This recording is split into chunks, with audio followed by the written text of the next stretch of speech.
Well, hello and welcome everyone to Kenny Bear's Arms. Today I got kind of an interesting video for you. Finally another news-related video, which anytime I make a news-related video on this channel, it's usually not good news. But the Firearms Policy Coalition today tweeted out the Minnesota Supreme Court ruled 4-3 today that a group of disassembled and incomplete shotgun parts can be a firearm. So you'll have to comment down below if you know more about this type of topic than I do, but I think this is kind of interesting, and there's already been some pretty good memes and stuff related to this and just amazing based comments by other fellow X users. So basically the case kind of comes down to this plaintiff guy under Minnesota statute section 609-165, which criminalizes the possession of a firearm by a person convicted of crime of violence. A group of disassembled and incomplete shotgun parts can be a firearm.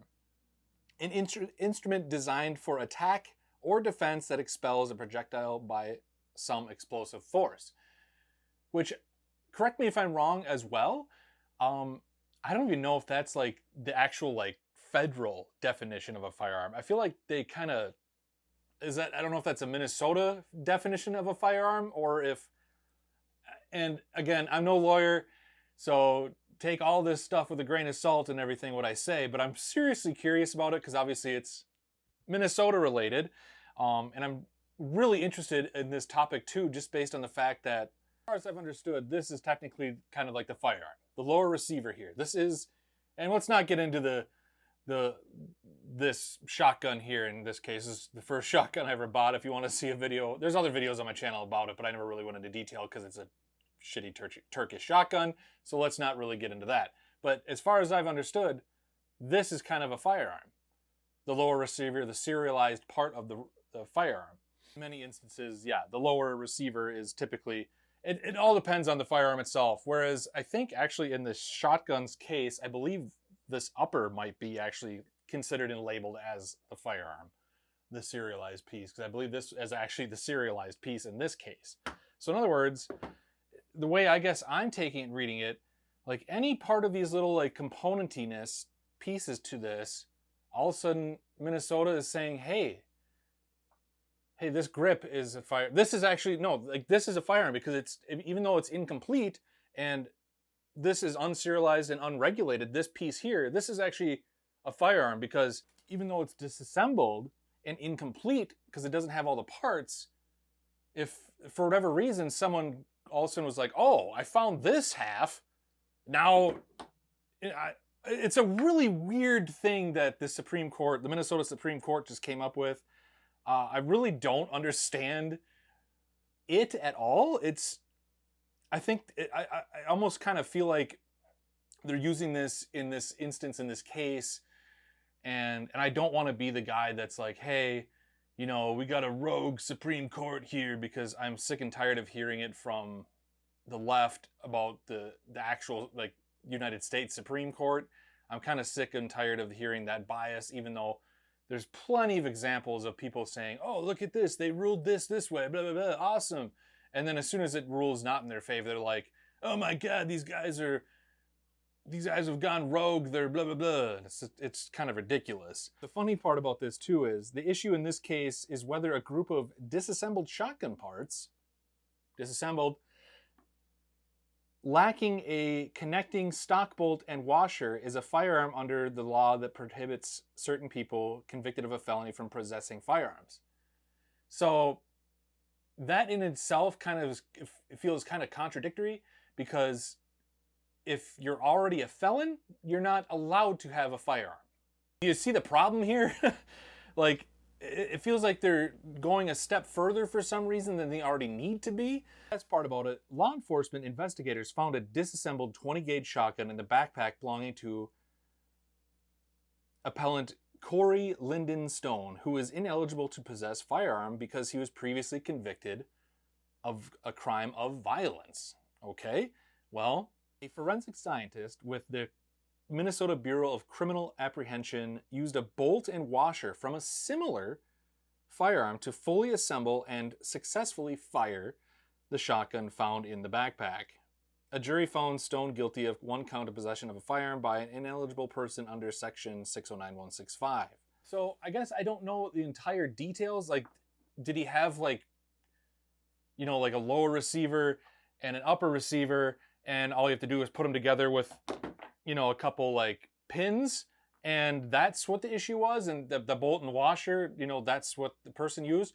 Or is it bigger, a scope bigger than that, where all of a sudden now, like if I go to my local Home Depot, and because they happen to sell, you know, certain materials that one person, if God willing, they wanted to assemble basically in Home Depot, if they wanted to, their own, you know, slam fire type shotgun, yeah, you could do that. Does that mean Home Depot is now in violation of like being a firearms dealer? Is that, are Lowe's, Home Depot, Menards, are these guys all guilty of selling illegal firearms, like disassembled and incomplete firearms?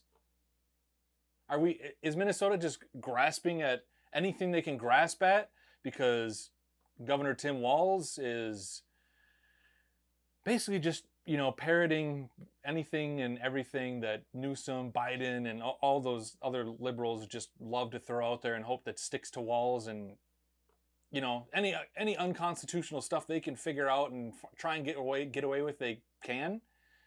Like, this whole thing is really bizarre and interesting to me. Going, well, I guess this is a house then, and it's just basically a foundation. You got, hey, this is a pizza here, and it's all the ingredients separated out onto the table. Well, that's a pizza, right? No, because if you got served that at a restaurant, you'd be kind of pissed. If your contractor was like, hey, your house is done, you'd be kind of pissed. Like, dude, and the other funny part too is, this one comment here. In fact, for any MN municipalities that do buybacks, people should bring something really cheap, like a mag release or a mag bottom plate, and say, Minnesota Supreme Court says this is a gun. Give me my money. And then sue the city if they refuse because of this ruling. That would be fun. I wouldn't mind trying it. It'd be kind of interesting. Like, hey, look, can I sell this to you guys for, you know, $300? This unserialized lower here? Because apparently this isn't the actual firearm component in this firearms case for some reason. I'm kind of interested now how these Turkish shotgun things work and what constitutes a receiver and frame and receiver on that. That whole frame and receiver rule is really interesting and strange too. You guys, I'm kind of long in the tooth on this one, but I'll leave a link to the tweet down below. I'll leave a link to the actual document down below so you can read through it yourself, because it's super interesting. At the same time, it's obviously very, like, the guy apparently had already committed a felony and was in trouble for that anyway, so him having a firearm regardless of this ruling is already in question. I don't know the whole details of this case to begin with, but either way, you guys leave a comment down below what you think about this. And like I said, it's really weird and really interesting.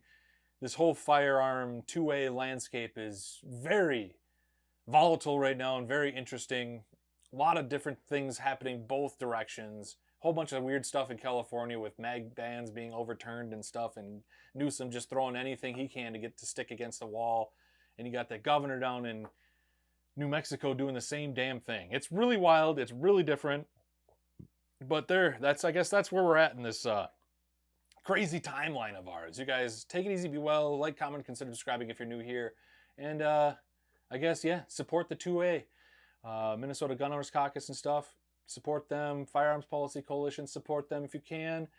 Take it easy, be well, and we'll see you in the next one. Hopefully we've got a better news video for you than that.